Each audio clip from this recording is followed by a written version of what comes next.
15 Pro Max ýalyk inçe ýöne onun ikisi uly ekranly smartfon. Xiaomi Mix Fold 4.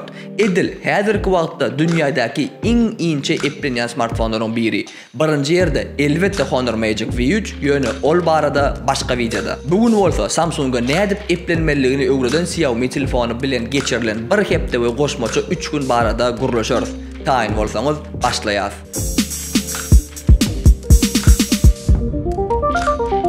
Şular ýaly eplenýän, pyrlanýan, öýde gap ýuwýan we internetde beti işleýän telefonlary Garant Mobile dukanyndan tapyp bolýanlygyny ýatlatýan. Nirde ýok gyt zatlar şolardan alyp ýa-da sargap bilersiňiz. Ulan şekipde diýsen ütköçük başlady we bu smartfony men Galaxy S23 Ultra'dan soň aldym bu bolsa diýsen gowully. Sebäbi mundan öň men diňe beýle Xitay telefonlary ulan gelýärdim we Samsung ulanamokdum. Ýöne S23 Ultra'ny aldym, oň bilen bir hepde ýaşadym we iýdime ýende täzeden Xitay smartfonlaryna dolandym.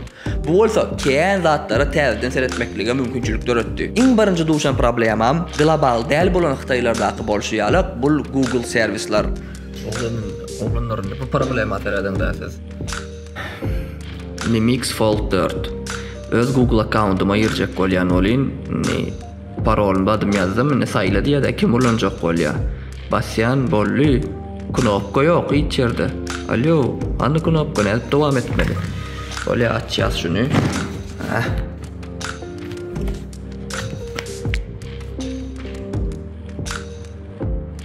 Ene açdyk. İşte yutkanok. Nädip dowam etmeli? Bilýän we bolsa ýazsyn.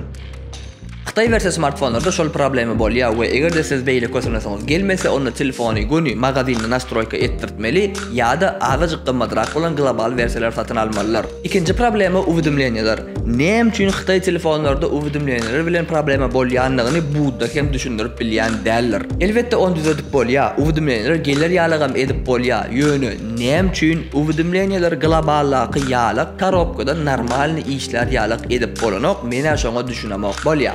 Onun men sarf etdim we hemme uwdumlenýär gelir ýalyk etdim. Netijede Telegramdan, TikTokdan we beýleki programmalaryň ählisinden hatlar normalca gelip başlady. Ýöne soň ýene bir zada boldy, özüm bir zat etdim, dogry maýdan özüm düşünmedim näme bolanyny we Instagramdan uwdumlenýär gelmän başlady. Soň ýende nastroykaga girip 2-3 minut içinde güýmedim we onam düzeltdim, uwdumlenýär gelýär, ýöne inni sessiz gelip başlady. Bundan soň ýende nastroykaga girip içinde bir zatlar gözlemene ýaltandym we başyma geleni bilen ýaşap oňuşy bererim diýdim dänim, dowam etdim ulan şekipdäni. Bu manaýdamyzda haýsy Xitay versiýa smartfon alsaňyzam şol problemalarning boljakdygyny ýatdan çykarmaň we mümkinçilik bolsa diňe global smartfonlar aljak boluň. Olar tapawdandyrmak aňsat. Egerde korobkada çançun diýip Xitayça ýazyk bolsa, onu ol Xitay versiýa. Egerde korobkada hemme zat ingilisçe ýazyk bolsa, onu ol global versiýadyr. Indi gelin Mix Fold 4-üň özüne seredelim. Elbetde bu hakyky flagman we bunno iň gowy materiallar ulanılanlar. Ýöne bu esas aýratenligi bu onuň galanglygy. Seredin oglanlar, ýer ýüzüni öz arkasynda saklap duran Samsung'un eplenýän flagmany bolan Z Fold 6 açyk turka, şunu ýalyk açyk turka galanglygy 5.6 mm.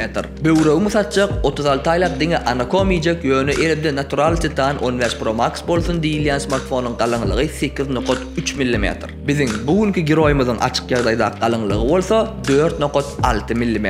Inni göräýmäne iPhone iň galang, Xiaomi bilen Samsung arasynda bolsa 1 mm tapawut bar. Ýöne seredin biz telefony elimizde şolar ýalyk göterip bilmerse, bunu juwybida saljak bolsak, onda biz telefony eplemeli bolýar we bu seriýalyň iň gyzykly seriýasy telefonlar eplenende başlaýanlar. Epleni ýagdaýda Z Fold 6 galanglygy 12.1 mm. Mix Fold 4'ün galanglygy 9.5 mm. 15 Pro Max'ın ütkany sebäbi ol ýöne smartfon şol bir 8.3 mm. Telefon açyk turka tapawut 1 mm bolsa, onu eplenen ýagdaýynda tapawut eýem 2.6 mm bolýandyr. Şu wagt siz öz ýanyňyzdan telefonyň galangynyň näme hilek bolanyny näme diýip soraýansyňyz, ýöne ynanaýyn olanlar. Şu telefonlary eliňizde alyp ulanyp başlaňyzda her bir 0.5 mm hem diýsen ullakan zat bolup duýulýandyr. Şoň üçin smartfon näçe inçe bolsa, ol şonça da eliňde gowy oturýandyr. Ýene bir wajyp zat bu smartfonyň agramy. Bul üçlükdäki iň bedalagy horjasy iPhone 15 Pro Max we oň agramy 221 gram. Ondan soň Xiaomi Mix Fold 4 226 gram we iň etlije ganyljas bolsa Z Fold 6 239 gramdyr. Agrama medel galanglyk ýalylar oglanlar. Ýöne howa telefon gaty ýeňil bolsa-da onu elinde jäjek saklap oturan ýalyk bolýandyr. Men pikirimçe 15 Pro Max'yň agramy iň kämile ýakynymy gadyp pikir etken ol gaty agram däl, gaty ýeňilem däl. Netijeleri özüňiz çykaryň. Gelinginde ýene bir wajyp zat bolan ýyl içinde jynsynamak barada guruluşalyň. 3-4 günlükde toýçulukda boldum we özüňiz bilýäňiz oglanlar restorana üýşönne her kim bir zat diýip başardaýar.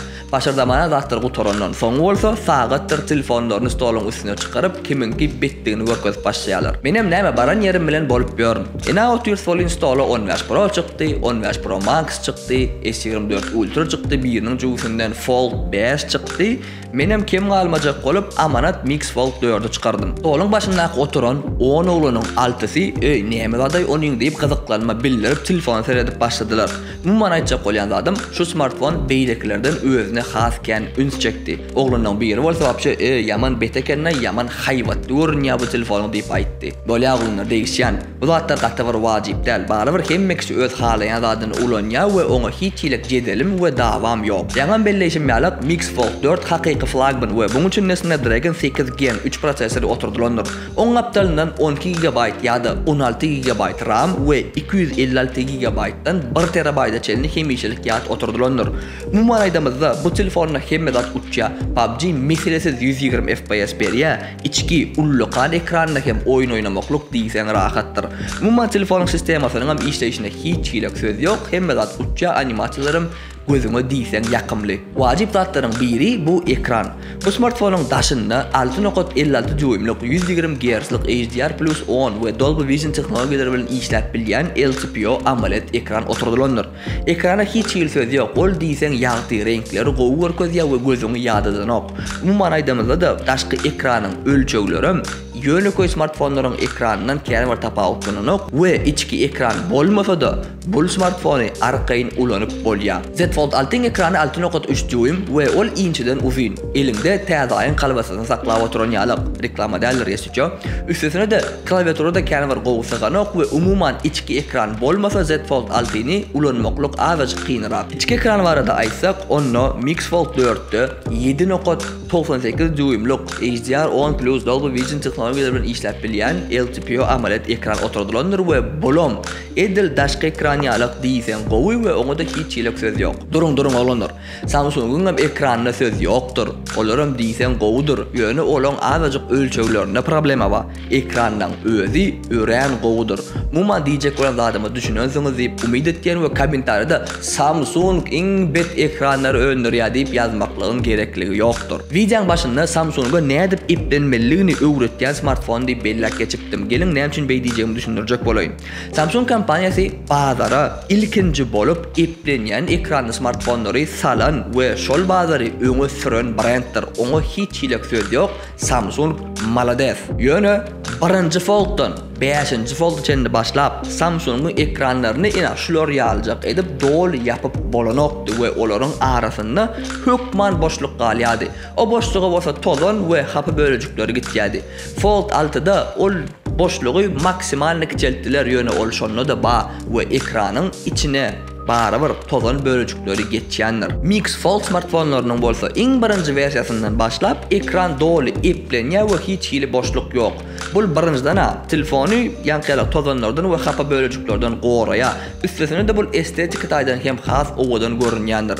Näme üçin Samsung integam şolady edip bilmeýänligini men düşünýär. Düşünýän bolsaňyz kommentarda hökman belläň. Aýratyn üns çekesim gelýär zat bu içki ekranyň orta arasyndan geçýän ýygyrt.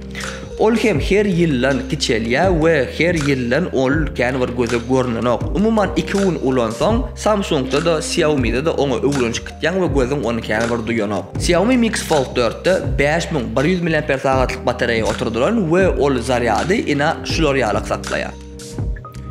Mix Fold 4 batareýa testi görüşüňiz ýalyk 100%. Sagada 857 test başlaýar. En pikirimçe meselesiz 1,5 işler ekranny wagtam 7 saat 8 saatda görek bolar. Size öz stavkalaryňyzy goýumlaryňyzy kommentarda ýazın. Tak, ina olanlar. Flip 4 zaryat testi oturdu yan maşinada bir video düşürdüm. Yaman çal zaryadı gitti deyip boluyun. Yani bu giyeceğin çıdacağı mengzen oqsağılat 23-30 13% zaryat eyyem. Nastroyka gireceğiz. Screen time'a geçeceğiz. 7 saat 17 minut. Başta telefon zaryatı diysem çalıp turan yalık bollu. Yönü nastroyka girip seyretsem 7,5 saat ekranda vaqt çöplenipdir. Bulor yalık form faktordaki smartfonlar üçün bul normalim qadip pikir etken. Ulanış keptelin dovamında kellendi şulor yalık bir soru döredi.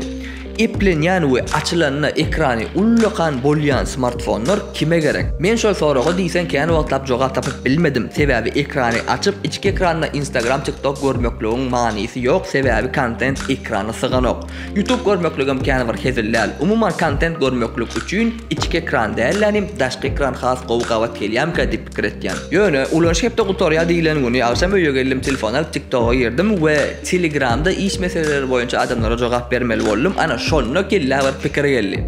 İçki ekranı açıp ekranın yarısında TikTok görsem, beylek yarısında bolsa Telegram'ı açtım nehil bolorqa deydim ve şonu barlaq gördüm. Oğlanlar netice men deysen beğenirdi. Ekranın yarısında TikTok, beylek yarısında bolsa Telegram, Instagram umman neyme açasın gelse ya da telefonun bir bölüğünü Chrome açık dur, beylek bölüğünde bolsa öz işlenge düştüriyam. Bul deysen rahat ekeni. Umuman ana şolar yazatlar için ul ekran deysen qovaken ve şoň üçün ulanış wagty bir hepdeden azajyk köprak boldy. Sebebi qoğuzada çal öwrenşäň soň bolsa beýleki ýöneköy smartfonlara geçmeklik azajyk kynrak bolýar. Inneştaýda ýene de azajyk Samsung'a öwjek. Mix Fold 4'te şol bir wagtyň özünü diňe 2 sanak programmany açyp işläp bolýar. Fold 6'da ýalňyşmasam 4 sanak programmany bir wagtda açyp işläp bolýanlar. Edil şutayda şojağa şerde Samsung ve One UI Xiaomi Hyper OS'ından xas oğudur. Yönü edil şol bir wagtyň özünü 4 sana programma bilen bir wagtda işläp bilýän Terminator ba bolsa biz bilen habarlaşdyn, biz onu hukman işe alarys. Dogry maýdan telefon suraty erwet düşürenok yönü edil Xiaomi 14 Ultra ýalyk däl. Galaxy S23 Ultra, S24 Ultra ýanky bellek geçen 14 Ultra'myzdan bundan xas gowswaty düşürýändirler. Yönü beýdiysem kamerasy bilerekdir öýtmäň alıp ulanıp başlasanız onu siz hiçlik problemi görmüyorsunuz. Prosta size on derecesini düşündürecek boldum. Inni neticeler cemlerim. Edil 2 yıl mundan öň men hiç kime eplenýän smartfony özüne esas smartfon hukmuna almaklygy maslahat berip bilmezdim. Ýöne texnologiýalar össi we Samsung, Xiaomi, Oppo, OnePlus, Honor ýalyk brendleriň eplenýän smartfonlaryny meselesiz özüne esas smartfon hukmuna hem alıp ulanyp bolýanlar. Samsung azajyk galynrak we agyrrak bolar. Beýlekler bolsa yeňilrak we beýleki abyşny smartfonlardan hiç ýylek bir tapawudy bolmaz. Şoň üçin almakaňyz gowjy pikirlenmekligi maslahat berýän. Mene täze halayan we täze tehnologiýalary açyk adam. Şoň üçin men özüme eplenýän smartfony edil häzirki wagtda özüme esas smartfon hukmyny alardım. Galany bolsa özüňiz çözüň we hemmäňize hoş, sag bolun.